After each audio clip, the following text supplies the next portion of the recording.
Intuitive communication is an extremely personal practice, and you can use absolutely any technique that you find comfortable to get the most information out of the animal, plants, or other elements that you speak to. Recently, in one of my introduction courses, one of the students was finding it extremely difficult to communicate without meditation and without any of the structured tools that people usually use. And I agree, this is just the way I conduct my workshops, because personally I'm not someone who can meditate, sit still for a long time and speak to animals through meditation. For me, it has to be something extremely casual so that I can integrate it in my daily practice. However, that's not the only way to communicate. That is the beauty of intuitive communication. It is such a personal practice that we can integrate it in any way that we would like to use it. The goal here is to be ethical, to respect the boundaries of the animals, to be polite with the animal and the human.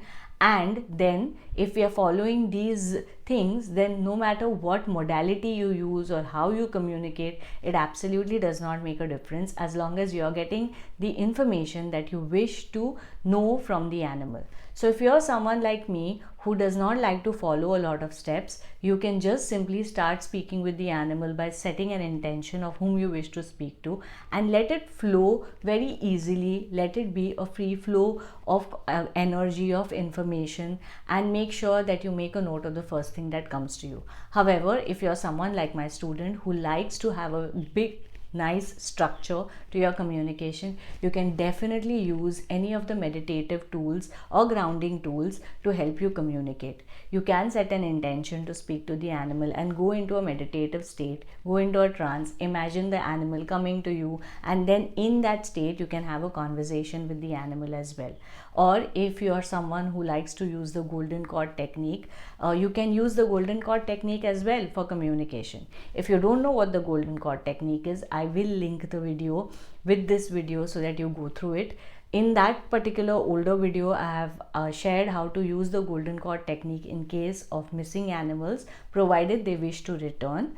However, you can also use the same technique for communications. So don't feel disappointed if someone's method does not work for you. Look for ways that make you feel comfortable. Initially, I agree that it is a bit scary, but once you overcome that initial fear and resistance that our conscious mind creates, I promise you, you'll be able to communicate flawlessly as long as you have faith in yourself and the animals and other elements of nature that you wish to speak to. I hope you enjoyed watching this video. If you have some unique, special ways of communication, please do mention them in the comment section below. I'm sure so many people would love to learn. I would like to learn the different ways people use to communicate and maybe try them myself and see if it works for me.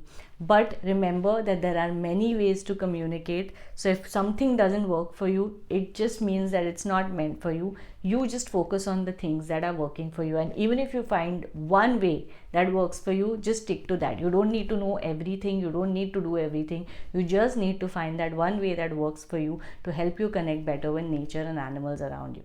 Until the next video, bye-bye.